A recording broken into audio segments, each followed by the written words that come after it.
नमस्कार शेतकरी मित्रांनो, मी आपला हवामान अभ्यासक अभिषेक खेरडे। तर शेतकरी मित्रांनो, आज आहे दिनांक 17 जून। आज आपण दैनंदिन अंदाज बघूया आणि पुढील परिस्थितीचा पण एक अंदाज टाकूया। तर शेतकरी मित्रांनो, आज जवळपास मान्सूनने बरीच प्रगती केलेली दिसत आहे। मान्सून हा संपूर्ण महाराष्ट्र व्यापलेला आहे।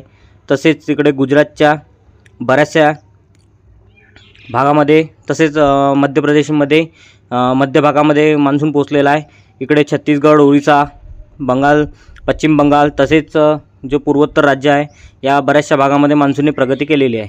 तर शेतकरी मित्रांनो, आता नेमकं आज बघूया आपण नेमकं आज या परिस्थितीचा पाऊस कुठे राहील आणि तो कसा राहील। तर त्याआधी आपण एक भौगोलिक गतिविधीवर लक्ष टाकूया। तर काय होतं शेतकरी मित्रांनो, की सध्या वातावरणामध्ये खूप बदल घडताना दिसत आहे। तर काय झालं आहे की अरबी समुद्रात जो कमी दाब होता तो गुजरात, राजस्थानकडे वळताना दिसतोय। तर त्याचा परिणाम म्हणून फक्त राज्यात आपल्याला कोकण किनारपट्टी, नाशिक, नगर, धुळे, नंदुरबार, सांगली, सातारा, कोल्हापूर या भागामध्ये पावसाचं अनुकूल असं वातावरण दिसत आहे। तर संभाजीनगर जिल्ह्यामध्ये पण बऱ्याचशा भागामध्ये आज चांगला पाऊस असा दिसणार आहे। तर इकडे जर विचार केला तर बंगालच्या उपसागरामधील जो कमी दाब आहे त्या कमी दाबानं काय झालं आहे की तो पश्चिम बंगालकडे वळत असल्यामुळं राज्यात पावसाचं वातावरण हे कमी होत आहे। मुळातच शेतकरी मित्रांनो, यावर्षी काय झालं की बंगालचा उपसागर हवा तसा आपल्याला रिस्पॉन्स नाही देत आहे। त्यामुळं काय होतं आहे की महाराष्ट्रात 70% भागात या बंगालच्या उपसागराकडील कमी दाबामुळे पाऊस पडतो, तर तो तसा सध्या पडताना दिसत नाही आहे। पण पुढील जर परिस्थितीचा जर विचार केला तर 23 तारखेला आणखीन एक कमी दाब बनताना दिसतोय, ज्याचा मार्ग आपल्या राज्यातनं दिसतोय। तर शेवटच्या आठवड्यामध्ये जोरदार असं पाऊस कमबॅक करताना आपणास दिसेल। तर शेतकरी मित्रांनो, याला बरेचशी कारणं आहेत। नेमकं बंगालच्या उपसागरामध्ये जे कमी दाब आहे ते न बनण्याचे कारण म्हणजे समुद्राचं तापमान, ला निना, तसेच आयोडी या बऱ्याचशा गोष्टी याला कारणीभूत आहे।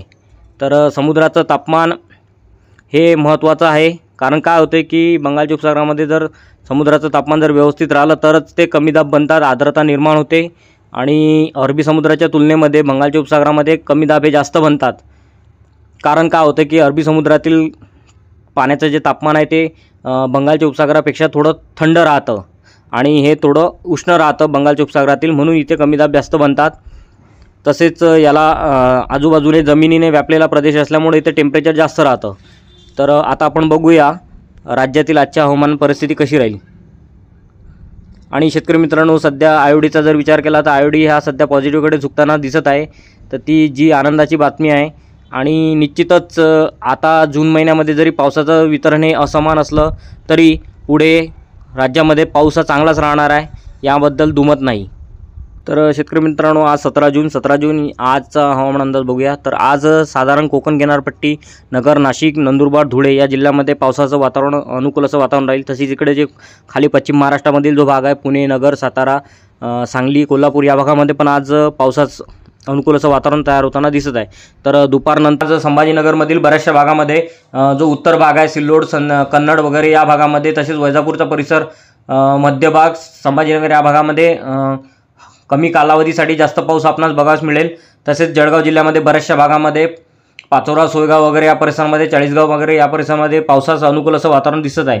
तर इकडे विदर्भाचा जर विचार केला तर शेतकरी मित्रांनो, पूर्व विदर्भात पावसाची शक्यता राहीलच, पण बुलढाणा जिल्हा, अकोला जिल्हा आणि अमरावतीचा दक्षिण भाग या भागामध्ये पावसाचं अनुकूल असं वातावरण दिसत आहे।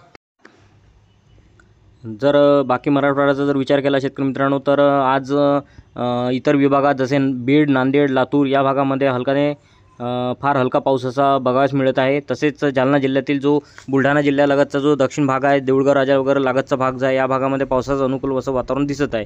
तर फारसा पाऊस हा मराठवाड्यामध्ये आज संभाजीनगर वगळता कुठेही इतका दिसत नाही आहे।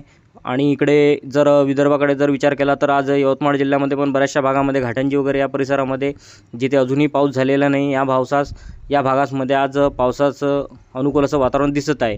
पण शेवटी मॉडेल जरी दाखवत असलं आणि ती नेमकी ढगांची व्याप्ती कशी आहे आणि ढगं कशी राहतील आणि हवेचा मार्ग यावर सगळं डिपेंड राहील। त्यानुसारच आपण जर शेवटी पाऊस झाला तर कमेंटमध्ये नक्की सांगा। तर शेतकरी मित्रांनो, उद्या पण साधारण याच भागामध्ये आणि जवळपास 20 जूनपर्यंत पावसाचे वातावरण अनुकूल राहील. पण 20 जूननंतर काय होतं आहे की साधारण 5 दिवसापर्यंत राज्यात संपूर्ण विभागात पावसाचं प्रमाण अत्यल्प होताना दिसत आहे. तर व्हिडिओ जर आवडला तर लाईक करा आणि शेअर जरूर करा. धन्यवाद.